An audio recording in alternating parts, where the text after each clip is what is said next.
আজকে আপনাদের নতুন একটি রেসিপি করে দেখাবো। সম্বরের ডাল। এগুলো হলো সম্বরের ডাল।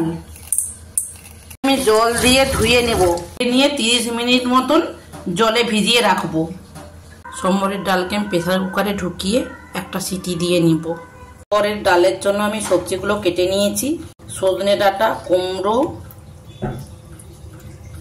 আলু, বেগুন, ঢেঁড়স, গাজর, কুন্দলি গুলোকে ভালো করে ধুয়ে নিয়ে আমি তেলের মধ্যে ভালো করে ভেজে নেব।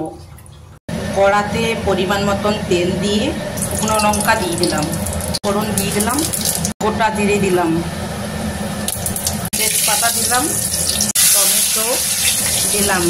করার জন্য কারি পাতাটা দরকার হয়, কারি পাতা দিলে ভালো, না হলে কিছু করার নেই। সবজিগুলো দিয়ে দিলাম, 2 মিনিট নাড়াচাড়া করবো। পরিমাণ মতন হলুদ দিয়ে নাড়াচাড়া করতে থাকবো। পরে প্রেসারে সেদ্ধ করা ডালগুলো আমি দিয়ে দেবো। প্রেসারে সেদ্ধ করা ডালগুলো দিয়ে দিলাম। প্রেসারে সেদ্ধ করলে ডালগুলো ভালো হয়, না হলে গোটা গোটা থেকে যায়। ডালগুলো দিয়ে আমি নাড়াচাড়া করতে থাকবো।